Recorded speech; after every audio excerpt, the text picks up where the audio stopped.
atividade é o capítulo 2, vetores no R2 e no R3. Continuamos com vetores no R2 por enquanto. Pessoal, na última aula a gente viu como decompor um vetor no plano, né? E vimos com qual a base que a gente vai trabalhar de agora em diante, que é a base canônica do R2. Aquela base gerada pelos vetores I e J. Tá? Agora a gente vai ver como é que tu expressa analiticamente um vetor no plano, né? Então, lembrando, você deve lembrar que eu fiz um desenho para vocês no plano cartesiano. Um ponto no plano cartesiano é um par ordenado de valores x e y, tá? Então, um vetor no plano também tem uma expressão de par ordenado, que é a expressão analítica de um vetor. Então, olha só, aqui a gente tem, para poder entender, tá? A gente tem 4 exemplos. Olha só o primeiro exemplo. A gente está dizendo que o vetor V é a combinação linear dos vetores da base canônica, I e J. Ele é 2 vezes o vetor I mais 3 vezes o vetor J. Lembra que o 2 e o 3, lá quando definimos o que era uma combinação linear, nós chamamos de A e de B. O 2 e o 3 são as coordenadas ou as componentes do vetor V na base canônica, I e J. Então, nós podemos representar esse vetor V analiticamente por um par ordenado 2 e 3, que são as componentes desse vetor. Então, 2 e 3 é o par ordenado que o representam. Depois, quando a gente for representar geometricamente este vetor no plano, segue a mesma ordem de um ponto no plano cartesiano, x e y, ok? Olha só, segundo exemplo. No segundo exemplo, diz que, esse aqui era o primeiro. No segundo exemplo, diz que o vetor V é a combinação linear de I e J, mas ele é 5 vezes o vetor I menos 2 vezes o vetor J. Então, o 5 e o menos 2 são as componentes do vetor V na base canônica, I e J. Então, eu posso representar esse vetor V por um par ordenado 5 e menos 2. 5 e menos 2. Tudo bem? Terceiro exemplo. No terceiro exemplo, nós temos que o vetor V está sendo dado como 3J. Bom, continuamos com o vetor V sendo uma combinação linear de I e de J, os vetores da base canônica. Mas se não está aparecendo o vetor I aqui, nós temos então que o escalar que está multiplicando o vetor I é o zero. Esse mesmo vetor eu posso escrevê-lo assim, ó. O vetor V vai ser 0 vezes o vetor I mais 3 vezes o vetor J. Então, se um dos vetores da base canônica é omitido na combinação linear, é porque o escalar que está multiplicando é um nulo. Tá? Então, este mesmo vetor tem a sua representação analítica como 0 e 3. 0 e 3. Ok? No último exemplo, no exemplo 4, nós temos um vetor sendo dado como menos I. Olha só, o mesmo princípio do vetor V do exercício 3, do exemplo 3. Menos I, então, quer dizer que o vetor V é a combinação de I e J, só que o escalar que está multiplicando J é o zero. Eu poderia reescrever o vetor V fazendo menos I mais, ou menos, como faz, 0J. E esse menos I significa menos uma vez o vetor I. O que significa dizer que a representação analítica do vetor V vai ser menos 1, que é o escalar que está multiplicando I, e 0. Então, todos esses vetores podem ser representados ou na sua forma de combinação linear, né, mostrando os vetores da base canônica e as suas operações de multiplicação por escalar e adição, ou mais praticamente, presumidamente, né, e a notação que a gente mais vai utilizar é a forma analítica, que no plano é um par ordenado, seguindo a ordem, valor do x, valor do y, mas a gente representa geometricamente.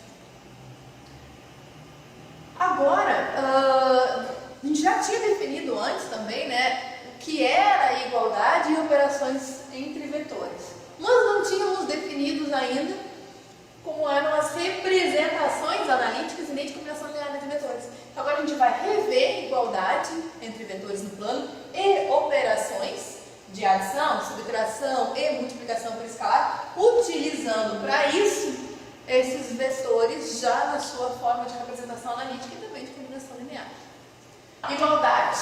Quando é que eu tenho igualdade entre vetores? Tá? Então começando. Quando é que eu posso dizer que dois vetores são iguais? Quando é que o vetor U vai ser igual ao vetor V? Se eu já conheço a representação analítica desses vetores, então no plano, a representação analítica do vetor U, um par ordenado que a gente vai chamar de x1, y1, tá? O vetor V, que a gente vai chamar de x2, y2. Queremos uma igualdade entre U e V.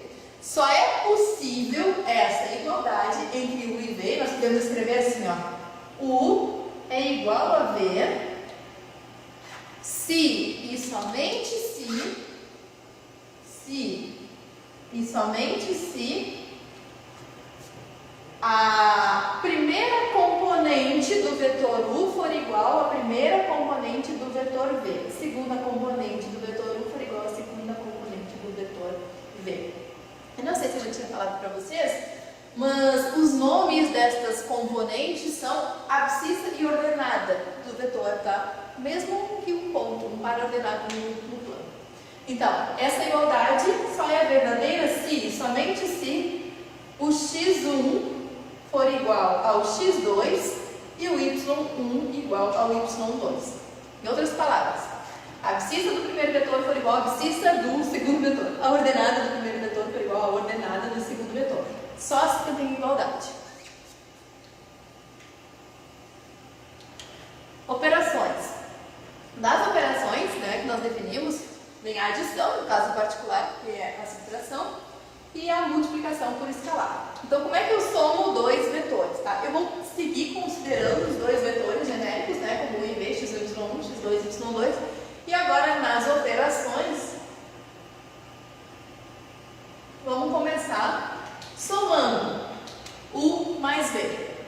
Como é que eu somo U mais V?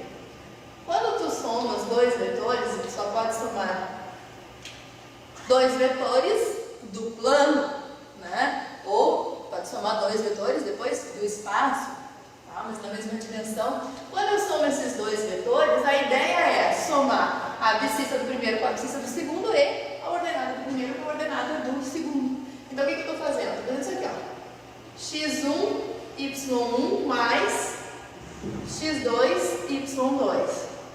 O que vai dar isso então? x1 mais x2, x1 mais x2, todo esse resultado é a abscissa do vetor soma.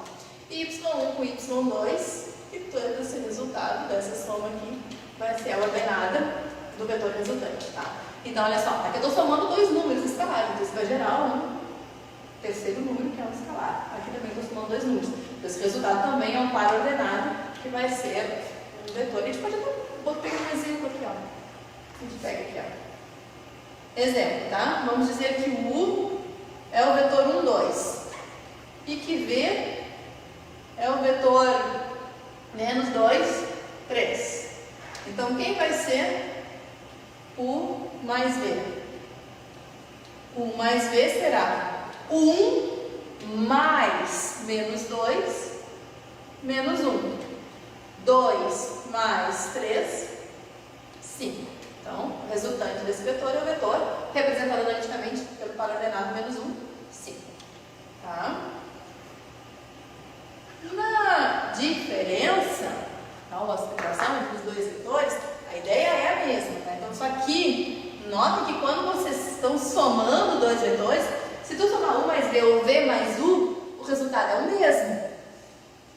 Mas na diferença, quando tu fazes U menos V ou V menos U, aí a ordem importa, né? Porque a gente sabe que a ordem no sinal de menos faz toda a diferença. 1 menos 2 e 2 menos 1 dão resultados diferentes. Então, quando eu faço U menos V, continua, abscissa do primeiro menos abscissa do segundo.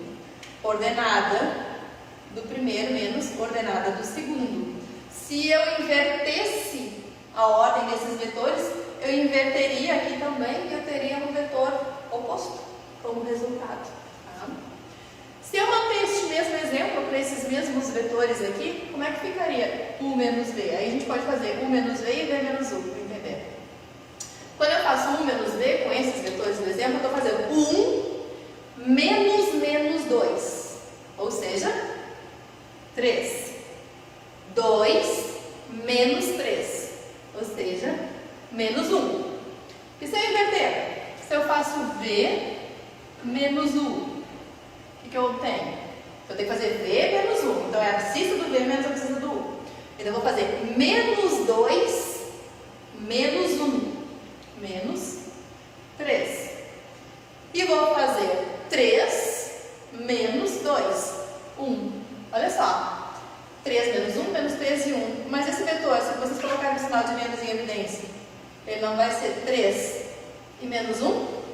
Então, olha o que temos. Resultados quando eu comuto a diferença, os vetores resultantes são vetores opostos. Ok?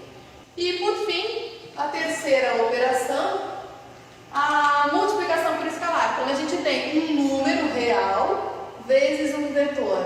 Tá? Então, esse número real, ele está multiplicando, né, no nosso caso aqui, o vetor x1, y1. Já definimos como se dá essa multiplicação, né? Então, o escalar, esse número real, multiplica as duas componentes do meu vetor. Multiplica o x1, que é a abscissa, e multiplica o y1, que é a ordenada. Como exemplo, a gente pode pegar esse escalar fazendo valer, sei lá, 3, né? E podemos pegar o vetor U, o vetor 1 e 2. Tá? Então, o que daria o 3U? 3 vezes o vetor U. Daria 3 vezes 1, 2, que daria 3 vezes 1, 3 na abscissa, 3 vezes 2, 6 na ordenada.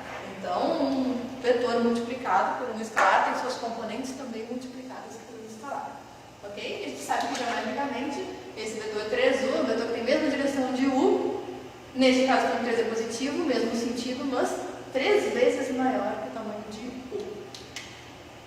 Bom, pessoal, continuando então, tá? Para a gente encerrar a aula de hoje, falta ver vetor definido por 2 pontos. Então, nós já vimos a expressão analítica, a forma de combinação linear, e já tínhamos definido, né, o vetor por 2 pontos, só que até então a gente não tinha como analisar como ficaria a expressão analítica desse vetor.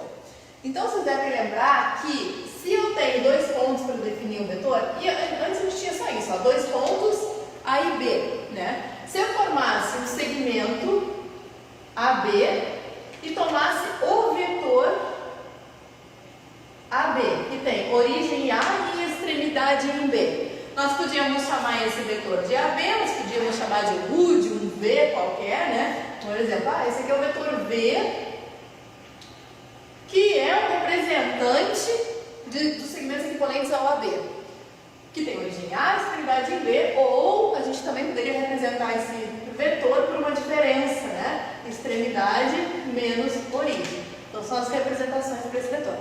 Só que agora, a gente vai definir esse vetor também utilizando essa expressão analítica.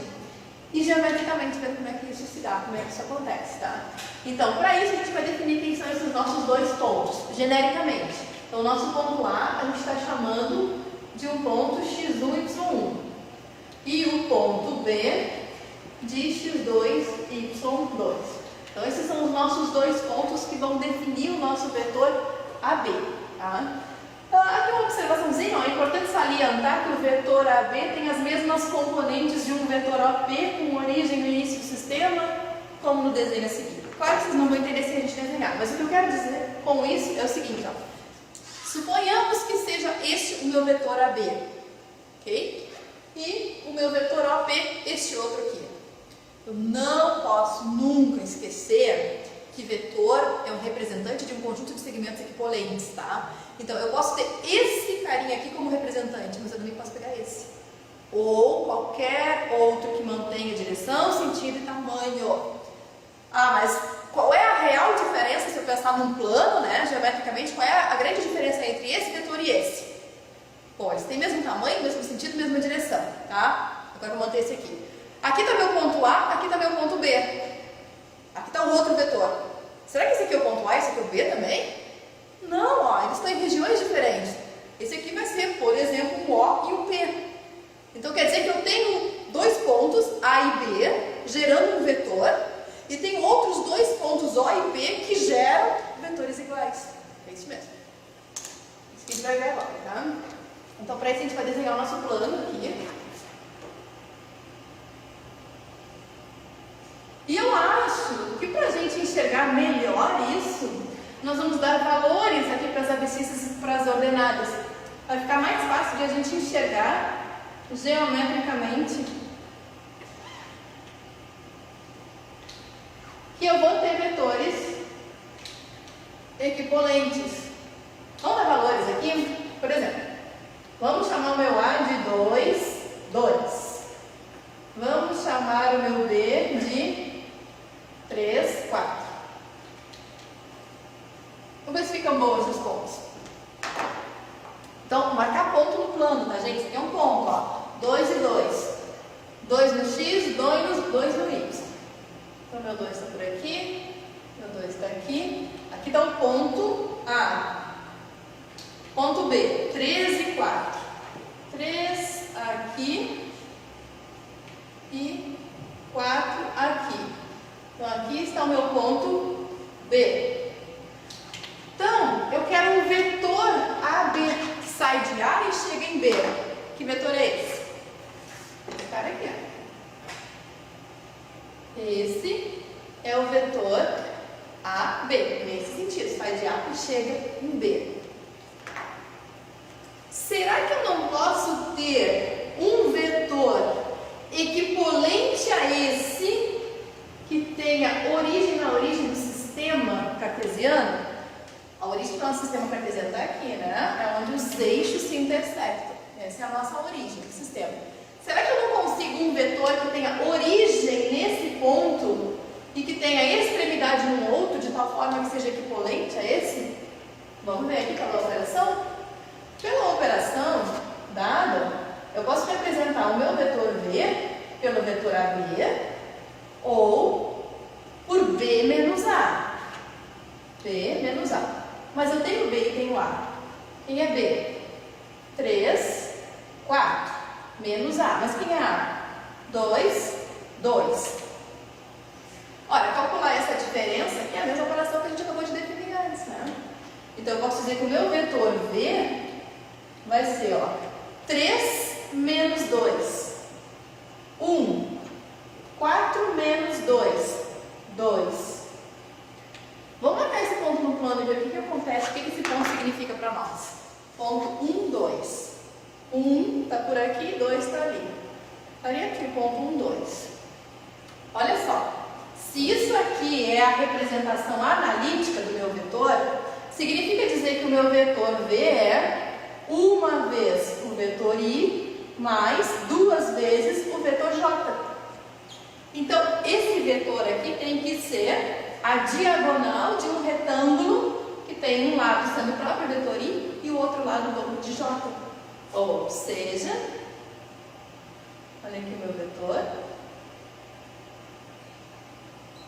Olha aqui o meu vetor. Uma vez o I, 2 vezes o J, está aqui o vetor. Que aqui na lâmina, eu estou chamando esse ponto aqui de ponto P.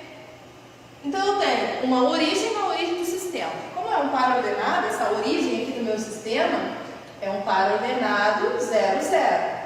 O ponto P, o ponto 1, 2, que é o ponto que representa a extremidade do meu vetor. Então, olha só, o vetor OP, OP e o vetor AB são equipolentes.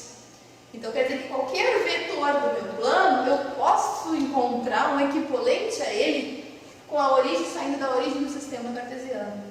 E muitas vezes precisaremos disso, tá? Esse aqui é o melhor representante para nós geometricamente.